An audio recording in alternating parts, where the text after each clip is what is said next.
Hello and welcome to another episode of our From the Helm series live here at the Resources Rising Stars Conference in Brisbane, our first of 2025. I'm Grady Wolf, market analyst with Bell Direct, and a familiar face with me right now, Dave Flanagan of Arrow Minerals. Thanks for joining me today. Great to be here. Managing Director, exciting times. What a time to be in bauxite. It's pretty hot right now. Oh, it's unreal.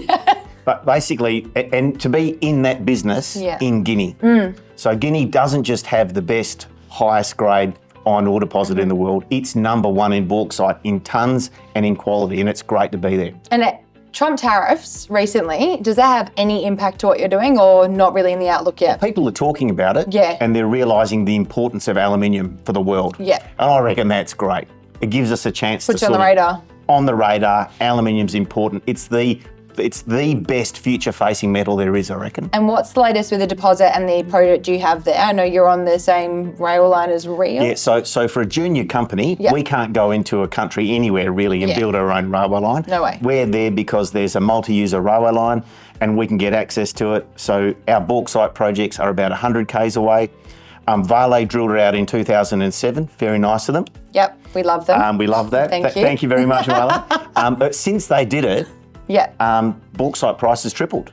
Oh, wow. Someone brought a railway line in and the global market for bauxite's tripled. Wow. So there's this amazing opportunity. We've gone in and drilled out 3 of their targets they identified. And we're going to publish a resource on that next month. Then publish a scoping study in June, while we're also doing a bit of iron ore work, but not forgetting about that. But we think that we're on the way to closing out a pretty awesome bauxite business. Pretty good story there too.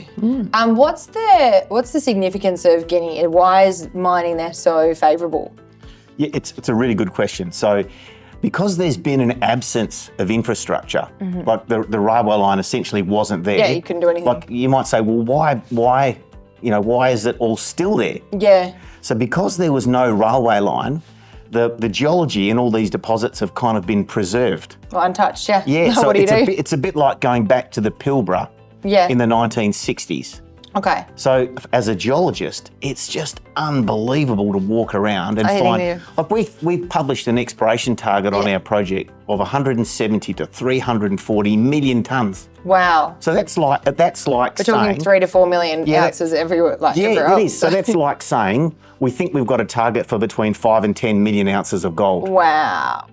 That's massive. So and it's sticking out of the ground. Yeah. And someone's built a railway line. So I'm pretty pumped about it. So you're just coming along with the bucket and picking it up, putting it in? There are these things called, there are these things called surface miners. Oh, wow. And they literally come along and have a rotating drum. Oh, wow. Which breaks up the dirt and puts it in a neat pile. Yeah. It costs about 60 cents for each tonne.